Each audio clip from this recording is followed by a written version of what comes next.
tego filmu dowiemy się, jak tworzyć kolejny rodzaj ćwiczenia H5P, mianowicie film interaktywny.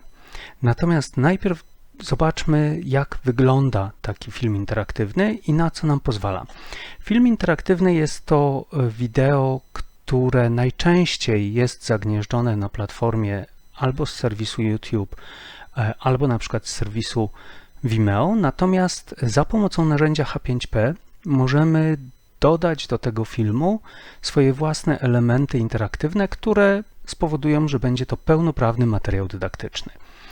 Jakiego rodzaju elementy możemy dodawać?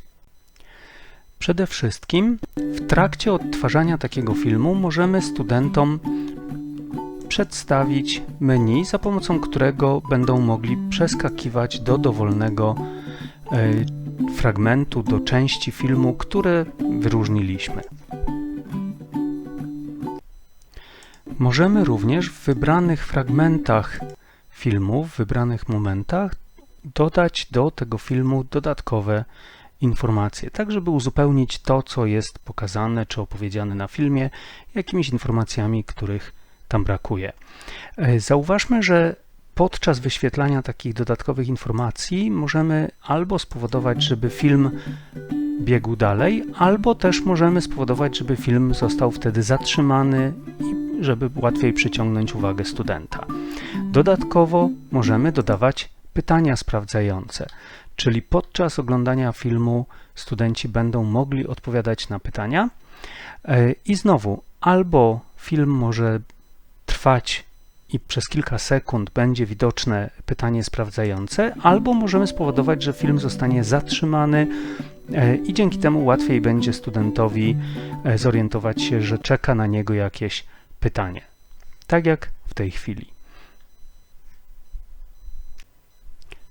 Jak widać, pytania mogą być różnego rodzaju. Przed chwilą widzieliśmy pytanie wyboru. Teraz mamy pytanie, które polega na tym, że student musi wskazać konkretne słowa. Możemy również tworzyć pytania przeciągnij i upuść. Jest kilka różnych rodzajów pytań, które możemy tworzyć w naszym filmie. I na zakończenie filmu studenci otrzymują podsumowanie i mogą przesłać swoje wyniki, kończąc oglądanie filmu. Jak wygląda tworzenie takiego filmu w naszym banku zawartości ćwiczeń H5P? Oczywiście klikamy Dodaj i wyszukujemy na tej liście ćwiczenie typu interaktywny film, czyli w języku angielskim Interactive Video. Wpisujemy tytuł naszego filmu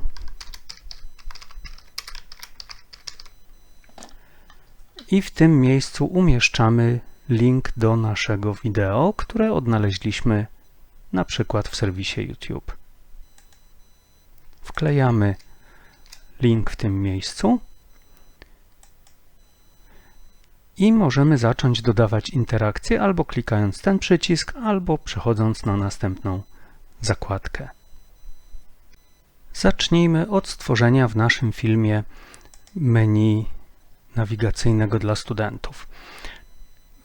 Ustawiamy ten suwak w odpowiednim miejscu, czyli na przykład na czasie 0 minut 0 sekund i klikając tą ikonę zakładki, możemy dodać zakładkę w tym czasie i wprowadzamy nazwę tej naszej zakładki. Następnie przewijamy film do jakiegoś konkretnego miejsca, w którym chcemy rozpocząć drugi rozdział, drugą część tego filmu. I ponownie zatrzymujemy w tym momencie film, klikamy zakładkę i dodajemy zakładkę o tym konkretnym czasie. I naciskamy Enter i znowu przesuwamy ten suwak do miejsca, gdzie się zaczyna kolejny fragment naszego filmu, kolejna część tematyczna, na przykład w czasie 0,45, kiedy już dojechaliśmy na szczyt Kasprowego Wierchu możemy stworzyć zakładkę na Kasprowym Wierchu. No i ostatnia zakładka to będzie czas wracać, czyli moment w filmie, kiedy zaczyna się powrót kolejką w dół. I wstawiamy kolejną zakładkę na czasie 2:38. W tej chwili mamy już zakładki, czyli studenci mogą przeskakiwać do dowolnego momentu filmu używając tych naszych zakładek. Zacznijmy teraz dodawać kolejne elementy interaktywne. Te elementy interaktywne możemy dodawać za pomocą przycisków, które znajdują się na górze strony i jak widać są to bardzo różne elementy interaktywne. Jeżeli chcemy na przykład opisać coś na obrazie, to możemy skorzystać z etykiety i wpisujemy na etykiecie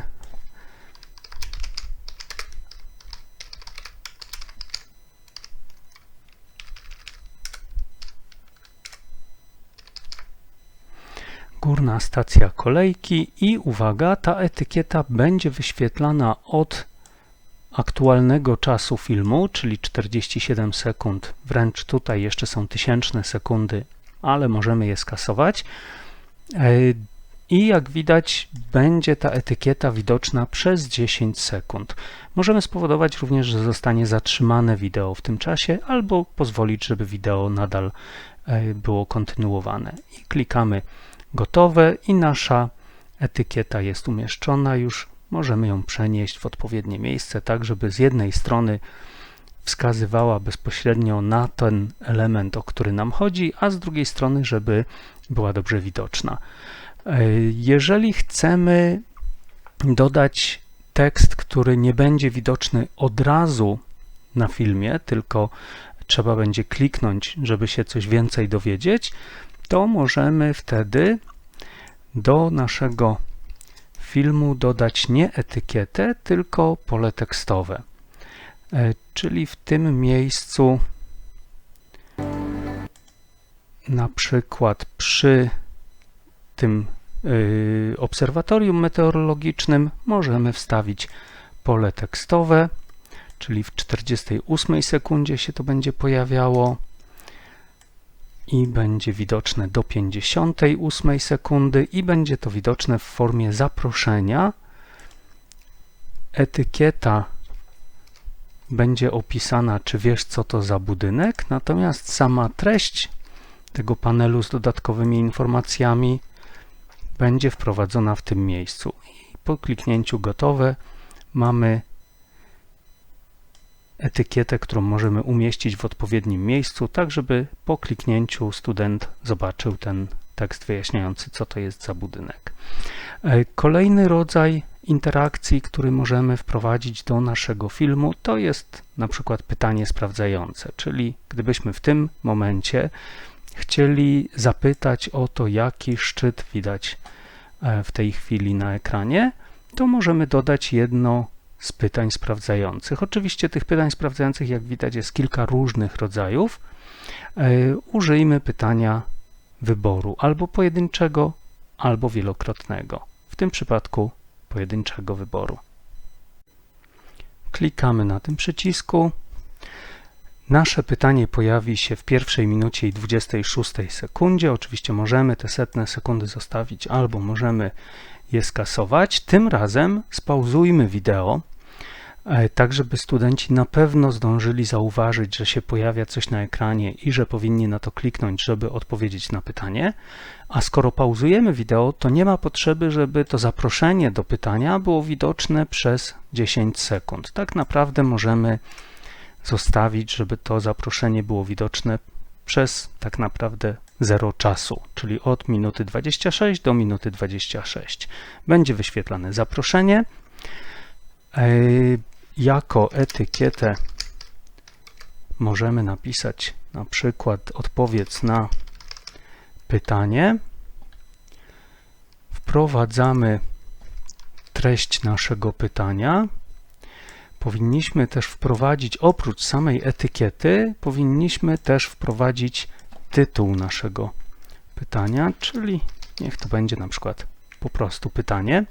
Jaki szczyt widzimy? I w tej chwili wprowadzamy kolejne opcje naszego pytania, przy czym uwaga, pierwsza opcja powinna być tą poprawną, czyli wprowadzamy pierwszą opcję, drugą opcję. Jeśli potrzebujemy więcej opcji, to klikamy ten przycisk i możemy dopisać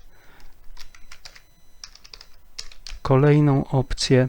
Zauważmy, że w tym przypadku możemy wprowadzić zestaw kilku pytań. Od razu mamy przygotowane miejsce na drugie pytanie.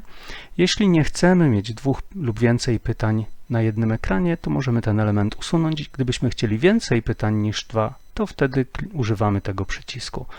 Usunę ten element i nasze pytanie jest gotowe. Umieszczamy jeszcze tylko tą etykietę zapraszającą do odpowiedzi na pytanie w odpowiednim miejscu i całość jest już tak naprawdę gotowa. Zobaczmy jeszcze tylko, jakie inne możliwe elementy możemy do naszego filmu dodać. Oprócz etykiety i pola tekstowego możemy dodawać również tabele.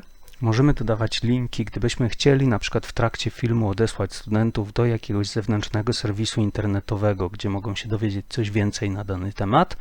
Możemy wstawiać fotografie, możemy wstawiać pytania różnego rodzaju, czyli twierdzenia do wyboru, kilka twierdzeń, z których student ma wskazać poprawne, zestaw pytań pojedynczego wyboru, zestaw pytań wielokrotnego wyboru, pytania prawda-fałsz, uzupełnianie luk, czyli jakiś dłuższy tekst z lukami, pytania typu przeciągnij i upuść, wskazywanie słów, przeciąganie słów, więc jak widać tych rodzajów ćwiczeń jest całkiem sporo, które możemy w trakcie naszego filmu wstawiać. Dodatkowo jeszcze są dwa elementy interakcyjne, które możemy do filmu dodać. Oprócz tego menu, które tworzymy na dole, można również wewnątrz filmu dodać tak zwane rozgałęzienie, czyli miejsce, w którym student będzie mógł podjąć decyzję, gdzie dalej chce przejść w tym filmie, czy przeskoczyć do któregoś miejsca w przód, czy do tyłu w filmie. Do tego właśnie służy Crossroads, natomiast Navigation Hotspot jest to miejsce aktywne, które możemy stworzyć na ekranie filmu, którego kliknięcie spowoduje na przykład przeniesienie studenta do innego momentu w filmie. No i kiedy już te wszystkie elementy dodamy, opcjonalnie możemy jeszcze stworzyć zadanie końcowe, które tak naprawdę może być pytaniem jedynego rodzaju. To może być tylko i wyłącznie pytanie typu wybierz właściwe twierdzenie. Wprowadzamy kilka twierdzeń i jedno z nich jest właściwe, jest poprawne. I kiedy już wprowadzimy te elementy wszystkie, zapisujemy zmiany i nasz film interaktywny jest gotowy. Kiedy go uruchomimy, studenci mogą korzystać z tego menu, żeby przechodzić do odpowiednich miejsc w naszym filmie. W tym momencie pojawiają się etykiety. Może student kliknąć na odpowiedniej etykiecie. W tym miejscu się pojawia pytanie sprawdzające.